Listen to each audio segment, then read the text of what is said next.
ఈరోజు ఉదయమే మరి సోషల్ మీడియాలో ఫ్లాష్ అయింది. అక్కడ 28వ తారీఖు ఏలూరులో జరిగిన అంటే సుమారు 1000 మంది ప్రజలతో ఒక 3000 ఖాళీ కుర్చీలతో 1000 కూడా కాదు, ఎవరో లెక్కెట్టినోడు 730 అన్నాడు. బట్ 1000 మంది అని చెప్పి సింపతిగా మనం లెక్కెట్టుకున్నప్పటికీ ఓ 3000 ఖాళీ కుర్చీలతో ఆ ఖాళీ కుర్చీలు వాడేసుకున్న కుర్చీలు చూసుకుని అంటే వాళ్ళు వేసుకున్న కుర్చీలే వాళ్ళు చూసుకుని అందులో మనుషులు ఉన్నట్టుగా ఊహించేసుకుని నోటుకొచ్చినట్టు వాగారు కొందరు.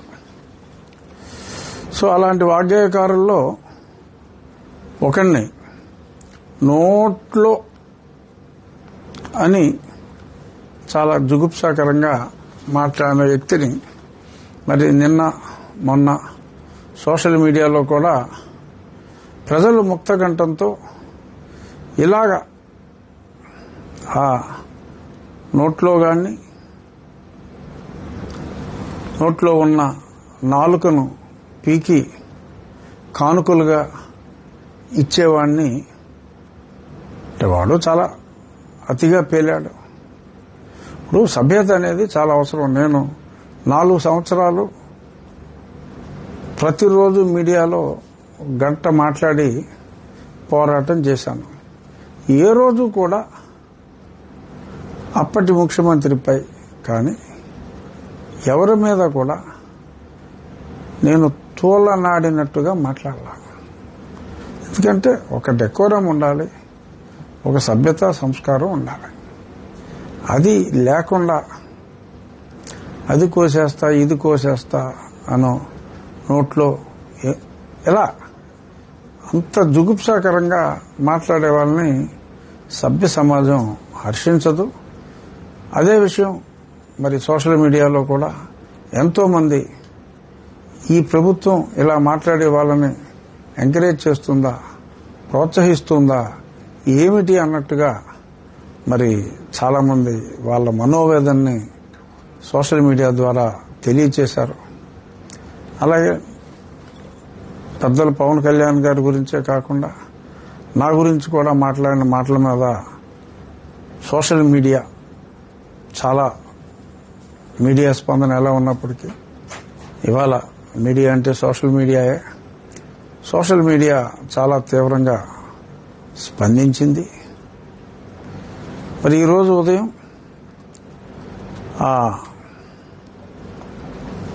ఒక పురాణ పురుషుణ్ణి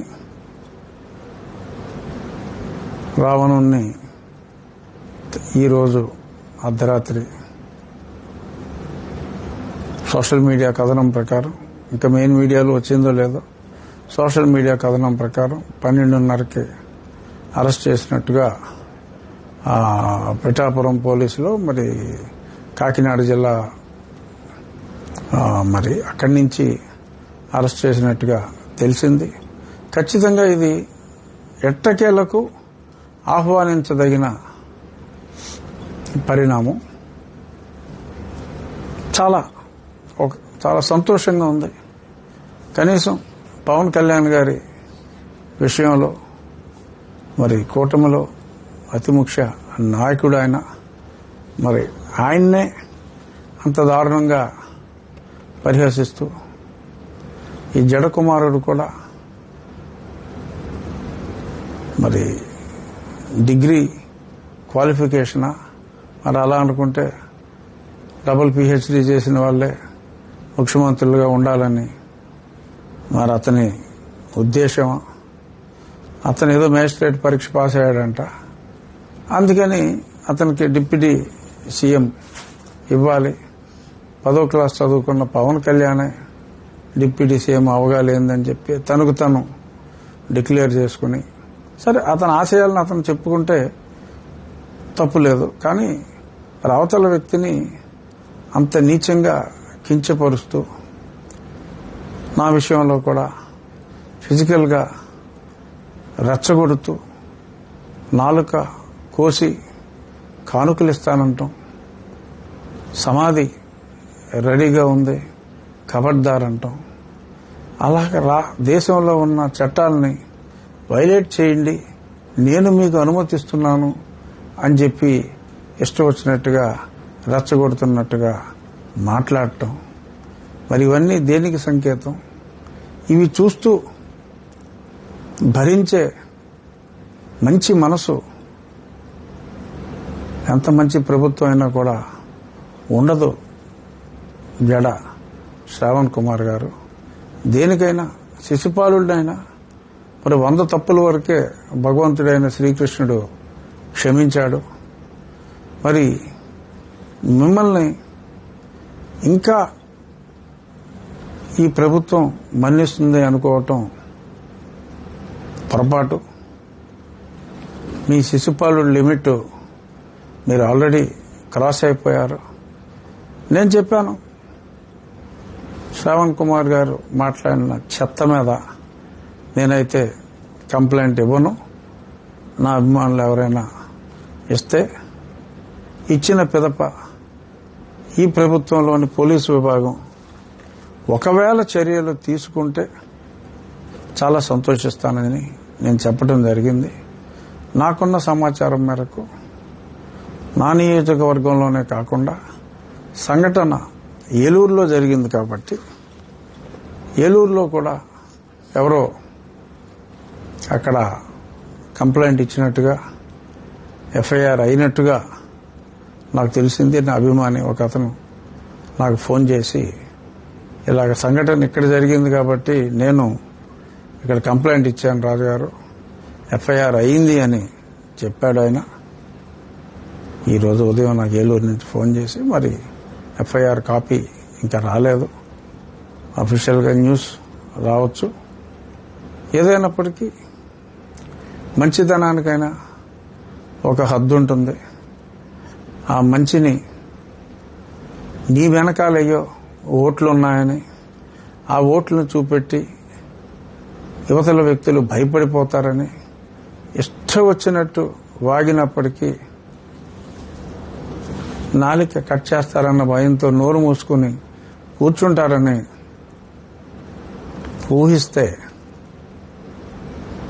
అవదమ్మా. ప్రజలు చైతన్యవంతులు, భయపడరు. ఒక లెవెల్ వరకే ఎందుకులే అనే మత సామరస్యంతో ఊరుకుంటారు. కానీ ఇలా దాడి చేసే విధంగా వచ్చి వ్యక్తిగత హననానికి పాలుపడి ఈ రకంగా మనిషినే లేపేసే విధంగా మాట్లాడితే క్షమించరమ్మా. ఖచ్చితంగా ఈరోజు చట్టం తన పని తను చేసుకునే ప్రక్రియలో ప్రజలందరూ ఎంతో అభిమానించే పవన్ కళ్యాణ్ గారికి ఒక రకంగా స్వాంతన కోర్స్ కలిగించే దిశగా కనీసం పోలీసు యంత్రాంగం ముందుకొచ్చినందుకు సంతోషిస్తూ మరి డిప్యూటీ సీఎం గారికి జరిగిన న్యాయం ఈ ప్రభుత్వంలోని పోలీస్ శాఖ డిప్యూటీ స్పీకర్ విషయంలో కూడా తీసుకుంటుందని చెప్పి నేను ఆశిస్తున్నాను. ఇతన్ని కూడా మరి సూటు టై తోటి అరెస్ట్ చేస్తారా, మరి సూట్ లేకుండా అరెస్ట్ చేస్తారో నాకు తెలీదు. కానీ ఖచ్చితంగా అరెస్ట్ చేయాలి అని, ఎందుకంటే ఆ సెక్షన్స్ కూడా నాన్ బెయిలబుల్ సెక్షన్స్, ఖచ్చితంగా అరెస్ట్ చేయాలని నేను డిమాండ్ చేస్తున్నాను. నేను మాట్లాడింది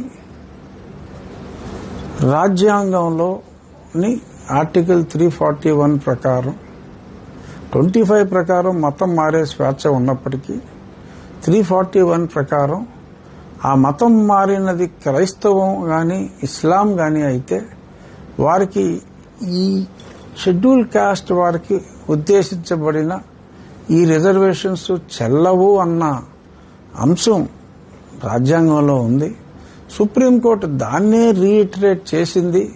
మళ్ళీ మొన్న అని చెప్తే రాజ్యాంగ పదవిలో ఉన్న నేను రాజ్యాంగంలో ఉన్న ఆ అంశాన్ని మాట్లాడితే నా నాలుక కోసి నా సమాధి సిద్ధం చేసి వారి మనుషులతో నా సమాధి పూర్తి చేస్తాను అంటే మరి సజీవ సమాధా లేకపోతే నిర్జీవ సమాధా నాకు తెలియదు, కానీ నాకు సమాధి కడతాను అని ఒక వ్యక్తి బరి తెగించి మాట్లాడితే అతనిపై చర్యలు తీసుకోలేని పరిస్థితుల్లో ప్రభుత్వం ఉంటే అంతకు మించిన దుస్థితి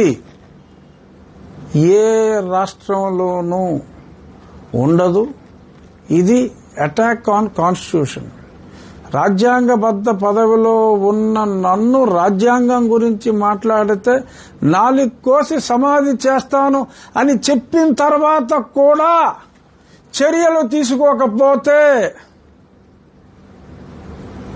ఈ శాఖకు, లా అండ్ ఆర్డర్ శాఖకు అర్థం లేదు, అది వ్యర్థం అని చెప్పి నేను చెప్పటానికి వెనుకాడటం లేదు.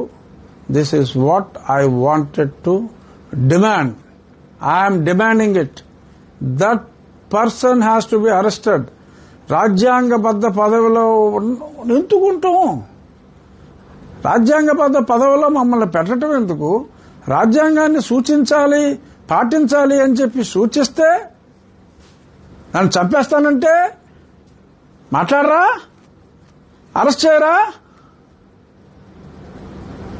This is what I'm demanding this government. చూద్దాం ఏం జరుగుతుందో చూద్దాం. ఇవాళ రేపట్లో డిప్యూటీ సీఎం గారిని మాట అన్న వ్యక్తికి జరిగిన న్యాయం, డిప్యూటీ స్పీకర్ని రాజ్యాంగబద్ధ పదవిలో ఉన్న నన్ను అంటే చర్యలు తీసుకోలేని అచేతన స్థితిలో ఈ మంచి ప్రభుత్వం ఉంటుందని నేనైతే అనుకోవట్లేదు. ఈ ప్రభుత్వం మంచి ప్రభుత్వం అని ప్రూవ్ అవ్వాలంటే రాజ్యాంగంపై ఇలాంటి దాడులు చేసే వాళ్ళని దండించకపోతే ఇది మంచి ప్రభుత్వంగా గుర్తించబడదు అని నేను డిమాండ్ చేస్తూ చూద్దాం రాబోయే 24, 40, 48, 72 గంటల్లో ఏం జరుగుతుందో చూద్దాం. సార్, ఎక్కడైనా మీ అభిమానులే కేసులు పెట్టారు కదా సార్, కంప్లైంట్ ప్రభుత్వం సుమోటోగా తీసుకోవచ్చు కదా, ఎందుకు తీసుకోవట్లేదు మీ విషయం? అంటే ఇప్పుడు అభిమానులు కేసు పెట్టిన తర్వాత సుమోటోగా తీసుకోవాల్సిన అవసరం కూడా లేదు, దాని మీదే చర్యలు తీసుకోవచ్చు. ఇప్పుడు పవన్ కళ్యాణ్ గారు ఆయనేమి కంప్లైంట్ ఎట్టి పరిస్థితుల్లో ఇచ్చిండ్రు. వారి అభిమానులే జన సైనికులు ఆగ్రహంతో ఊగిపోతున్నారు. ప్రభుత్వం ఇమ్మీడియట్ గా చర్యలు తీసుకోలేని పక్షంలో లా అండ్ ఆర్డర్ సమస్యలు వస్తాయి. ఇప్పుడు ప్రభుత్వం ఆ రావణ్ అన్న వ్యక్తిని అరెస్ట్ చేసి ఉండకపోతే ఏమో పవన్ కళ్యాణ్ గారి అభిమానులు ఆ రావణ్ అనే వ్యక్తి ఏం చేసి ఉండేవారు తెలీదు. శాంతి భద్రతలు అదుపులో ఉండాలంటే ఇలాగ అశాంతిని ప్రోత్సహించే వాళ్ళని ఇమ్మీడియట్ గా చట్టం తన పరిధిలో యాక్ట్ చేసి అరెస్ట్ చేసి తగు చర్యలు తీసుకోవాలి. డెఫినెట్ గా రేపొద్దున పవన్ కళ్యాణ్ గారికి నాకు ఉన్నారుగా అభిమానులు. ఇదే శ్రావణ్ కుమార్ పవన్ కళ్యాణ్ గారిని కూడా తిట్టాడుగా, అరే 10వ క్లాస్ చదువుకున్నావు అది ఇదని చెప్పి నోటుకొచ్చినట్టు మాట్లాడాడు కదా, నన్ను అంతకంటే దారుణంగా మాట్లాడాడు కదా. నాకు ఉన్నారు, కనీసం కోటి సంఖ్యలో ఉన్నారు నన్ను అభిమానించేవారు. వీళ్ళు రేపొద్దున్న అతని బజార్లోకి వస్తే ఏమైనా చేస్తే పవన్ కళ్యాణ్ అభిమానులు కూడా జనసైనికులు కూడా ఎవరు స్పందించట్లేదు సార్. లేదు, ఇలా స్పందించారు. కళ్యాణ్ గారి అభిమానులు రగిలిపోతున్నారు. సోషల్ మీడియాలో స్పందించారు, రగిలిపోతున్నారు. ఎందుకంటే ఒక జన సైనికులే కాదు, ఒక హీరోగా పవన్ కళ్యాణ్ గారిని అభిమానించే వాళ్ళు కోట్లలో ఉన్నారు దేశంలో. వాళ్ళందరూ కూడా ఈ రాష్ట్రంలోనే కాదు, పక్క రాష్ట్రాల్లోనే కాదు, ఎక్కడెక్కడ ఉన్నారు ఆయన అభిమానించే వాళ్ళు. దారుణం, ఇలాగా ఇంత దారుణంగా మాట్లాడటం అనేది ఒక దారుణం అయితే దాన్ని సహిస్తే అది ఆ దారుణానికి మించిన దారుణం అవుతుంది. కాబట్టి ఈ ప్రభుత్వం ఎట్టి పరిస్థితుల్లోనూ ఇటువంటివి సహించవు అని చెప్పి నేను అనుకుంటున్నా.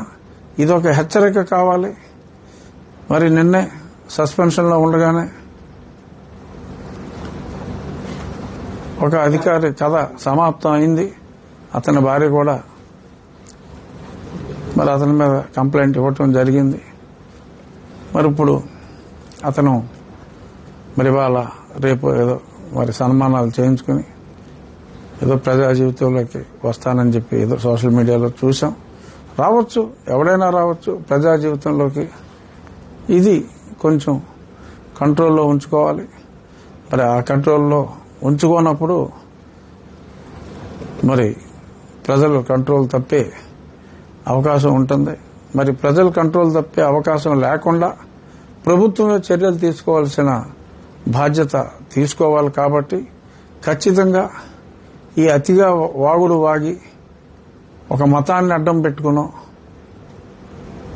నోటుకొచ్చినట్టు వాగితే మన వెనకాల నా మతం ఉంది అని ఒక ఉన్మాదంతో నోటి వాచాలత ప్రదర్శించే ఇటువంటి 100 ఓట్లు 150 ఓట్ల నాయకుల్ని ఖచ్చితంగా ప్రజలు తగిన బుద్ధి చెప్తారు. ఈ శాంతి భద్రతల సమస్య రాకుండా ప్రభుత్వమే వీళ్ళందరి మీద వాచాలత అతి వాచాలత ప్రదర్శించే ఇటువంటి వారందరి మీద కూడా చర్యలు తీసుకోవాలని చెప్పి చేతులు ముడుచుకుని ఎవరో కూర్చోలేదు. వ్యక్తిగతంగా అభిమానించేవారు అందరికీ ఉంటారు. దయచేసి వాళ్ళ మనోభావాలని కెలకొద్దు. ప్రభుత్వం ఏదో మంచిది కదా అని చెప్పి అలుసు తీసుకుంటే అదే ప్రభుత్వం ఏం చేసిందో ఇవాళ తెల్లవారుజామున ఒక టీజర్ చూశారు. మరి సినిమా రిలీజ్ అయ్యేలోపు ఒళ్ళు దగ్గర పెట్టుకుని ఉండాలని, అతి వాచాలత వద్దు అని ఖచ్చితంగా రాజ్యాంగబద్ధంగా పార్లమెంటులో ఆ చట్టం అమలయ్యేదాకా ఎవరైనా మతం మారిన వారికి రిజర్వేషన్లు వర్తించవు. స్పష్టంగా మాట్లాడుతున్నా.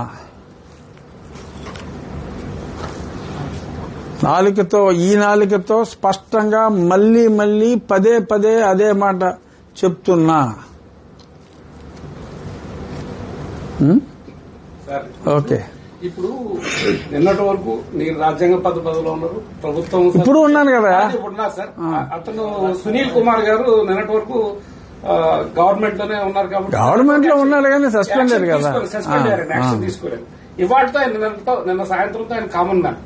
మరి ఇప్పుడు నిన్నటి వరకు ప్రభుత్వం కొంచెం ఆయన సస్పెండ్ చేసిన పోలీస్ అధికారిని గౌరవం ఇచ్చిన సందర్భంలో ఆయన అరెస్ట్ చేసి ఉండకపోవచ్చు. ఇక్కడ నుంచి మీ మీద కానీ గవర్నమెంట్ మీద కానీ చేసిన దాని మీద అతని మీద యాక్షన్ ఏమైనా ఉంటుందంటారా? ఏమన్నా మీరు ఖచ్చితంగా ఆశిస్తున్నా. నేను మొన్న కూడా చెప్పాను, నాకు ఖచ్చితంగా న్యాయం జరుగుతుంది. ఆలస్యమైనప్పటికీ ఈ ప్రభుత్వంలో నాకు న్యాయం జరుగుతుందని చెప్పాను. రేపు 3వ తారీఖు అంటే ఎల్లుండు 3వ తారీఖు ఇదే ఆఖరి నో మోర్ వాయిదా. ఏదో ఏ లాయర్ వస్తానని చెప్పినా ఇంకా మళ్ళీ వాయిదా లేదని చెప్పి న్యాయమూర్తి గారు చెప్పడం జరిగింది. ఖచ్చితంగా ఆ రోజు నాకు న్యాయం జరుగుతుందని అతను అరెస్ట్ అవుతాడు. సునీల్ కుమార్ నాయక్, జూనియర్ సునీల్. అతను అరెస్ట్ అయిన తర్వాత ఖచ్చితంగా మాజీ అయిన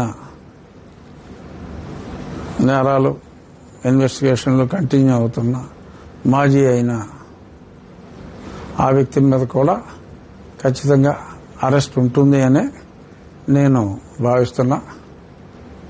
చూద్దాం. ప్రస్తుతం ఈ ఇష్యూ ఏలూరు ఇష్యూ హాట్గా ఉంది కాబట్టి అయిపోయిన పరో సంగతి తర్వాత చూద్దాం. దీని సంగతి చూద్దాం కూడా. ఓకే.